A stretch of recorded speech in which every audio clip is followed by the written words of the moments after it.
The traders are taking your questions. All right, you ready to go here?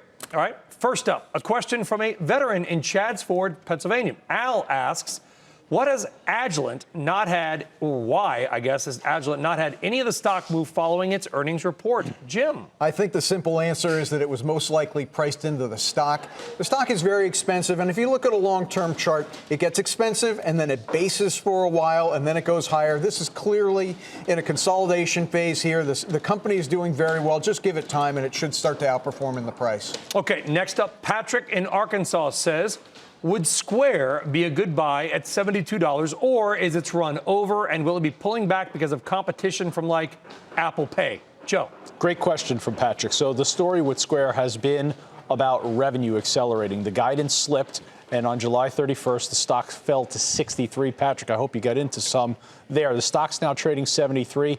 I think it takes out 75. Why I continue to believe in further upside for this company is Square Cash is 20% right now volume, 20% overall of the contribution to revenue. That's going to increase significantly. You could see it be close to 40%, so I like it. Square Cash just overtook Venmo in the last couple of weeks as the #1 peer-to-peer. Yep. I mean, that's a big deal. Big deal. I agree and they did it incredibly quickly. And quietly. I agree with you.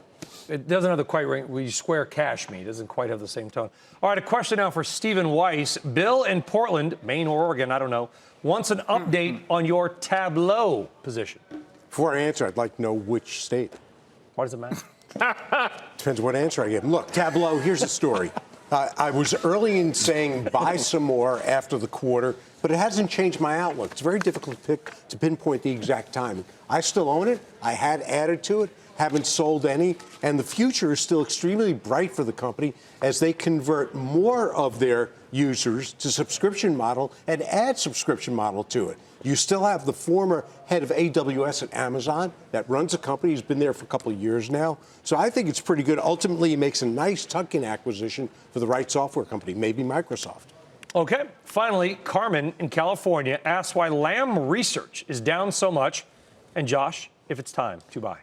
This is a very tough sector. The semi-capital equipment names actually outperformed the semiconductor sector through the rally in 2017 by 25%, which is a huge margin. And it looks like this year they're really just consolidating those gains. Lam has found support in the 150 area once before earlier this year. Maybe the second time happens again. The buyers come back. Overall, you've got big debate amongst analysts whether or not this cycle has peaked or not. I'm not smart enough to know which one would be right, so I would have a stop in right there. Okay.